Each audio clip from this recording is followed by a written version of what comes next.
Hello, everyone. This is Rick, and welcome to Astral Club. This episode is Haunted Pool Salvation. Before we get into it, real quick, if you'd like to support the important work of Astral Club and spreading of the knowledge of astral projection and the many benefits astral projection can bring to your life, you could certainly support me on Patreon. There's no commercials, and there's an email where we can talk back and forth, and you get your advanced videos on Sunday, and the link is in the description.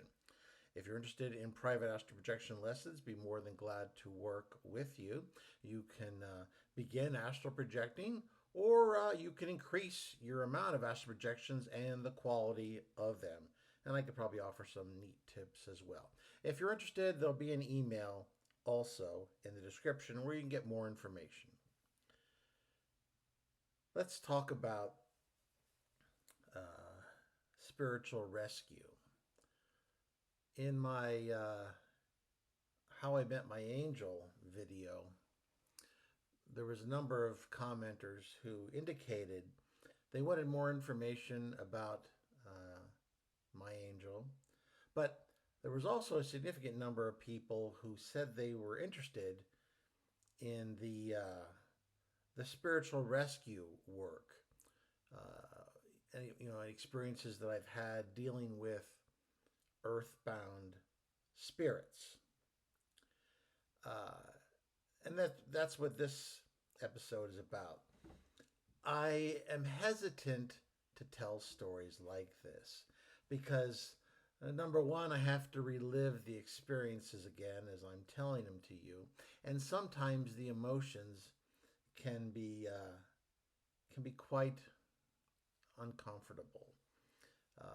So it's not something that I am extremely comfortable with on a regular basis.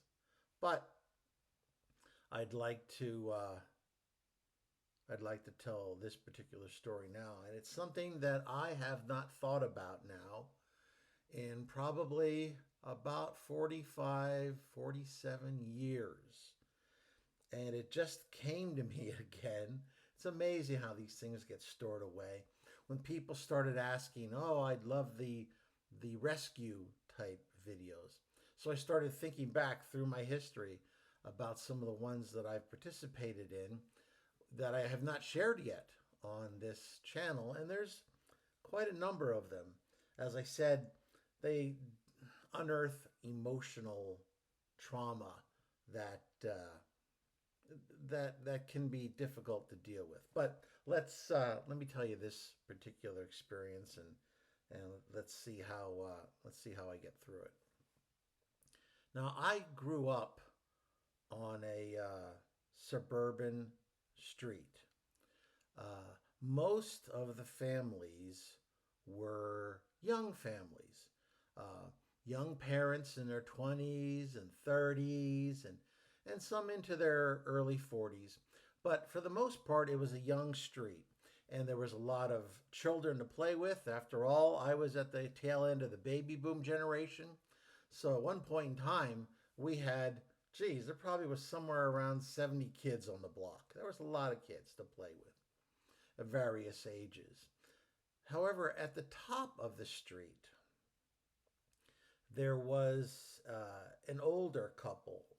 And unlike most of the people on the street, they weren't really social.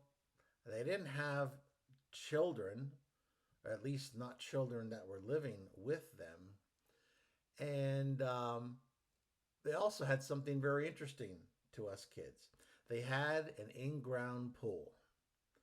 Now, since they weren't very sociable, since they didn't have kids our age, there was really no way for us to access this beautiful looking pool, which is always the envy of kids, and it certainly was true in my neighborhood during those hot dog days of summer. But as I said, it was just one of those things that was out of our reach. It was the mid-70s when a ruckus was heard outside. And everybody from the neighborhood went outside. And at the top of the street, there were police cars, an ambulance, and people milling around. Nobody knew what was going on. We just kind of stayed there and watched, and eventually they wheeled out a stretcher with someone obviously on it, but you couldn't see who it was because there was a sheet over the person. Um, that told us all we needed to know. Obviously, somebody had died. We didn't find out to a little bit later when there was an article in the local newspaper that the neighbors had hired a young man, not from our street, to clean the pool. I guess he had some sort of a pool cleaning service. I believe he was in his early 20s, which to me seemed kind of older because I would have been about 14 or 15 right around this time. And what had happened was he had gotten his foot sucked into the drain of the pool when he was somewhere in the cleaning slash pool draining process. He had drowned, and I recall the article mentioned that they had to do an autopsy, yada yada. I don't recall now the specifics of precisely what occurred, but all that was really important was, quite frankly, this young man had died in this pool. This was obviously huge news because nothing ever happened on our street of note. It was a boring suburban street. I mean, the biggest news was typically some kids playing baseball and broke a window of a neighbor. That was big news. So it definitely had an impact on us, and especially when you're young, you think you're immortal, and you look around you and you kind of implicitly think that everyone else is too, especially at that young age. So the idea that this young person died in literally a stone's throw away from where I was, or my family was, and where we lived, our safe place, was profoundly disturbing to me. Uh, but as kids are, they tend to be fairly resilient with their minds. Things go on. And about a year or so went by, and we didn't forget it because when you walked around that area, as an older kid, I was a little leery of the place. It felt weird. I know the smaller children ran around that area when they had to go there because they were spooked. They sensed something, felt something. And so they just avoided that area. When I astral projected back in those days, uh, quite often I would just leave my body, go outside my house, and then I would fly in one of four directions, I guess the cardinal compass points. One of those directions would have been flying up the hill and heading off into a northerly direction. I was doing that about a year or so after this tragedy had occurred. And out of the corner of my eye, as I was getting ready to really kick in high speed, I saw what looked like a curled up figure at the edge of the pool. Now, this was somewhere around, I think, 2 in the morning or so. I know it was somewhere in the early morning hours. And so I knew this wasn't some sort of a shadow of a physical person I was seeing, because there'd be no reason for someone to be out curled up by a pool at 2 in the morning. That's not something you do in suburbia. I decided to descend and see what was going on. When I approached, I, I beheld a young man who was clearly distressed. He was in a curled up fetal type position.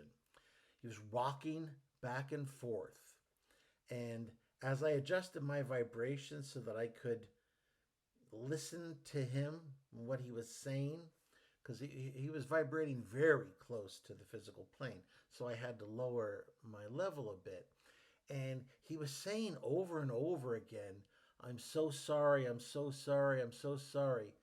Um, and I didn't clean the pool. I didn't get it cleaned. I didn't get it cleaned. He had a number of these phrases, um, and he'd go back and forth. I'm so sorry. I'm so sorry. Um, and he was trapped in this loop of misery and shame, sadness, deep sorrow. It was it was awful just being near him. I could feel just these heavy, heavy vibrations coming off him. It actually started to depress me. Now, I had done some work previously. This wasn't my first attempt at a rescue, but I was still rather new to this. I had done some reading by people who had done similar work. So I tried to beam towards him. Um, Hello, my name is Rick. What's wrong? Can I help you? I tried this greeting a couple of different times in different ways.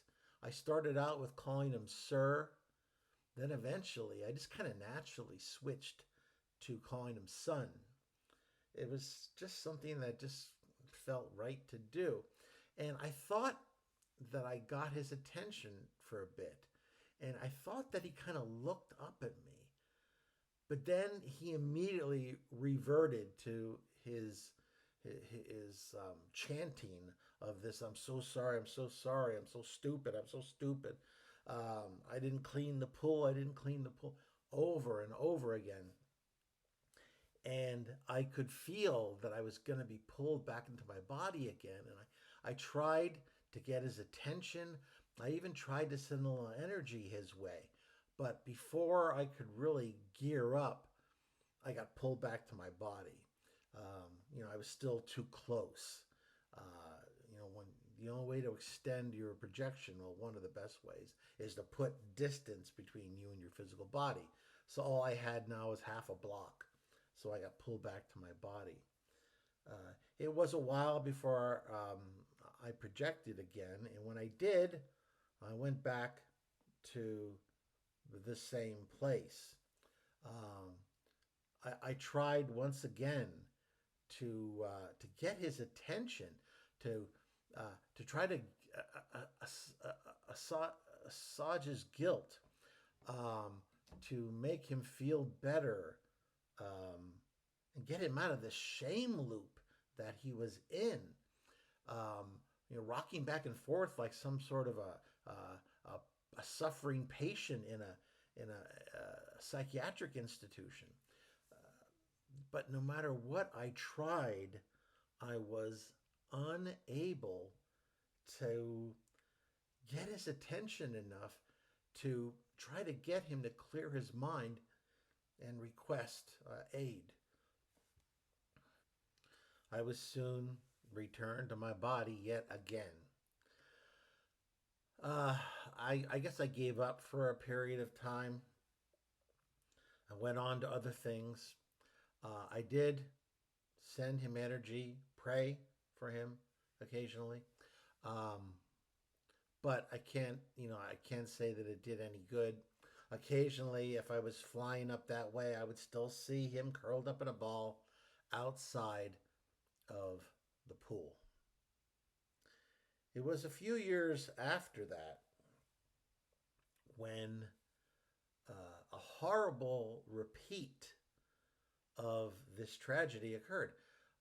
Once again, cop cars, an ambulance.